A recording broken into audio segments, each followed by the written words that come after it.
Ivan and সবসময় আমার একটু মানে ওর ঝামেলা করতে আমার সাথে সবসময় একটু বেশি ভালো লাগে, বন্ধু বলেও হয়তো বা তাই। ইভান হচ্ছে সেই মানুষটা, আমি ইভানকে দিয়েই শুরু করি, সেই মানুষটা যখন আহ, কেউ নশোবার খোঁজ রাখতো না, ইভান রাখতো। সো সেই জন্য ইভানের জন্য আমার একটা হাততালি অবশ্যই আমি দিতে চাই। এবং অবশ্যই আমার ডিরেক্টর, 18-র পর থেকে হয়তোবা আমি খুবই কয়েকটা কাজ করেছি, সেটার মধ্যে উল্লেখযোগ্য কাজ কিন্তু আমাদের ইমানুয়েল আনার। ইভেন আমি একটা মিউজিক ভিডিও করেছি, সেটা আসিফ ভাই দেখেছেন কিনা আমি জানি না, সেটাতে আসিফ ভাইয়ের কণ্ঠ ছিল, আমি সেখানে অভিনয় করার সৌভাগ্য অর্জন করেছিলাম, সেটাও তার ডিরেকশনেই ছিল। সো আমি গুটি গুটি পায়ে যে কটাই কাজ করেছি 18 সালের পর থেকে, 18 সালে কি হয়েছিল সেটা আপনারা অনেকেই জানেন। সো আমার নার্ভাস হওয়ার কারণটা হচ্ছে যে আমি অনেক দিন পর এতগুলো ক্যামেরা ফেস করছি।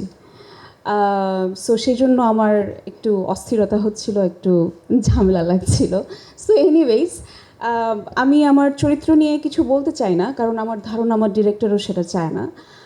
বাট আমি এতটুকু বলতে পারি যে আমি ইয়ামানের প্রতি এতখানি আস্থা রাখি, মানে ও আমাকে বলেছে, আমি আসলে আর কিছুই বলি নাই, আমার জাস্ট মনে হয়েছে যে না, আমি এটাই এটাই করব, ও আমাকে যেভাবে বলবে আমি সেটাই করব।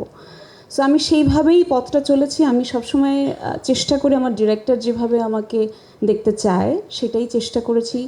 ইভেন আমার কো আর্টিস্ট হিসেবে আই মাস্ট সে, আমার ইভান স্যারের কথা আমি বারবার বলবো, কারণ অনেক দিন পর আমি মঞ্চ নাটক করি, কিন্তু সিনেমায় অভিনয় করাটা আমার আসলে অনেক দিন পর পর হচ্ছে।